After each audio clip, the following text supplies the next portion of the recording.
వాళ్ళు చూసి చూడనట్లు ఉండకపోతే ఒక దేశంలో అగ్గిపెట్టినోడు లేదా వాడిని చంపినోడు వాడు మన దేశంలోకి రాలేడండి. మన ఇంటెలిజెన్స్ ఏజెన్సీస్ అంత వీక్గా ఏం లేవండి.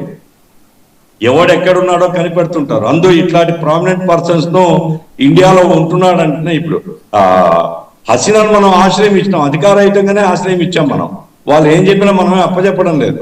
అట్లాగే మర్డర్ చేసిన వాళ్ళను ఏదో రకమైనటువంటి ఒక లైజాన్ ఉంటేనో ఒక రకమైనటువంటి సానుభూతి ఉంటేనో లేదా ఏం జరుగుతాయో డెవలప్మెంట్స్ అనేటువంటి ఒక అబ్జర్వేషన్ లో ఉంటేనే తప్ప మమతా బెనర్జీ అనుకుంటే వాళ్ళు ఇక్కడ ఉండలేరండి. మమతా బెనర్జీకి తెలియకుండానే సెంట్రల్ ఏజెన్సీస్ గాల్లో లేపుకొని పోతారు. అదేమే భారతదేశ భద్రత అంత సులభంగా లేదు. ఒక ముఖ్యమంత్రినో ఒక మంత్రినో అడ్డుకున్నంత మాత్రాన భారతదేశ భద్రతకు ప్రమాదం ఉందంటే కేంద్ర ప్రభుత్వం ఎవరైనా ఉండని అధికారంలో కేంద్ర ప్రభుత్వం సులభంగా వదలదు. కాబట్టి మధ్యలో వాళ్ళ మధ్యలో ఏముంది ఏం జరిగినా మనకు తెలియదు. కానీ ఏమైనప్పటికీ అది ప్రీ ప్లాన్ మర్డరు. చాలా పెద్ద అప్సెట్. మీరు చూశారో లేదో అంత్యక్రియలకు లక్షల మంది జనం పాల్గొన్నారు.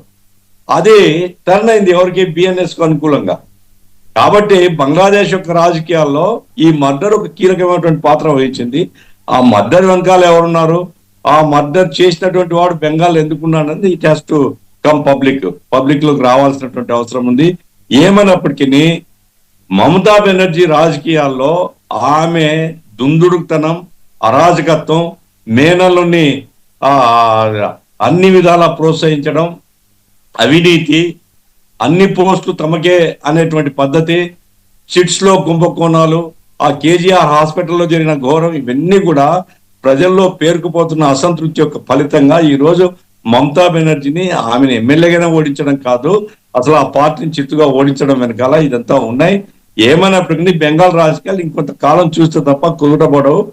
అయితే ఒక దేశంలో హత్య చేసిన వాడిని ఈ దేశంలో పెట్టుకోవడం కరెక్ట్ అంటే కరెక్ట్ కాదు. అది ఎవరి పాత్ర ఏమిటనేది నేను చెప్పలేను. ఎందుకంటే నేను కేంద్ర పాత్ర ఉందా లేదా నాకు తెలియదు. తెలియదని నేను ఆరోపణ చేయలేను. అయితే కేంద్రానికి తెలియకుండా మాత్రం జరగదు అన్నంత వరకు నా అనుభవం చెప్తుంది. ఇది నేను చెప్పగలిగేది వాస్తవంగా. క్వశ్చనబుల్ ఇంటిగ్రిటీ ఉన్న ఒక చీఫ్ మినిస్టర్ మమతా బెనర్జీ అనే విషయం ఇప్పుడు స్పష్టమైపోయింది. ఇప్పుడు హోంమంత్రి ముఖ్యమంత్రిని కాన్ఫిడెన్స్లోకి తీసుకుని చెప్పిన అంశాన్ని క్యాబినెట్ సహచరులకి తెలియచేయకూడదనే ఒక నిబద్ధత ఎప్పటి నుంచో నాకు అనుచారంగా వస్తున్న ఒక సంప్రదాయాన్ని కాదని ఆవిడ ఈరోజు పదవి దిగిపోయిన తర్వాత అల్లర్లు క్రియేట్ చేయడానికి రెండు చోట్ల అటు బంగ్లాదేశ్లోను ఇటు వెస్ట్ బెంగాల్లోనూ అల్లర్లు క్రియేట్ చేయడానికి ఆవిడ చేసిన ఈ ప్రయత్నం చాలా డెస్పరేట్ ఉమెన్ లాగా కనిపిస్తుంది ఆవిడ. అంటే ఎలాగైనా మరి ఇంకొక నెల రోజుల్లో మళ్ళీ ఎన్నికలు జరిపించేసి మళ్ళీ ముఖ్యమంత్రి అయ్యి తర్వాత రెండింటిని ఇప్పుడు వీళ్ళు కడుతున్న ఏదో కంచెలు కడుతున్నారు కదా అవన్నీ కూల్చేసి రెండూ కలిపి బంగ్లాదేశ్ ఏర్పాటు చేసి తాను ప్రెసిడెంటో తారిక్ రహమాన్ నువ్వు కొన్నాళ్ళు ఒక 1 year నువ్వు ఉండు, తర్వాత ఆయన ఉంటాడు, యూనస్ మహమ్మద్ ఒక 1 year ఉంటాడు.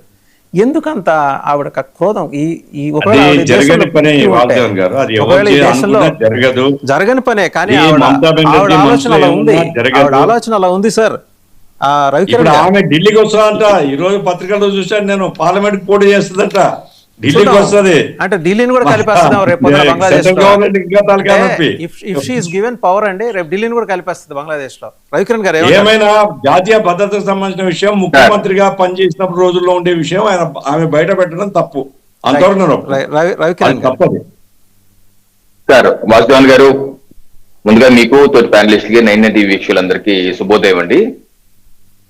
ఇప్పుడు మమతా బెనర్జీ గారి ప్రభుత్వం పడిపోయి ఎన్నికల్లో చిత్తుగా ఓడిపోయిన రోజు నుంచి మే 4వ తారీఖు నుంచి ఈ రోజు వరకు చూస్తున్నాం మనం. ఆ రాష్ట్ర ప్రజల్లో మమతా బెనర్జీ పైన, వారి పార్టీ నేతల పైన ఏ రకమైనటువంటి కోపాన్ని ప్రదర్శిస్తున్నారు.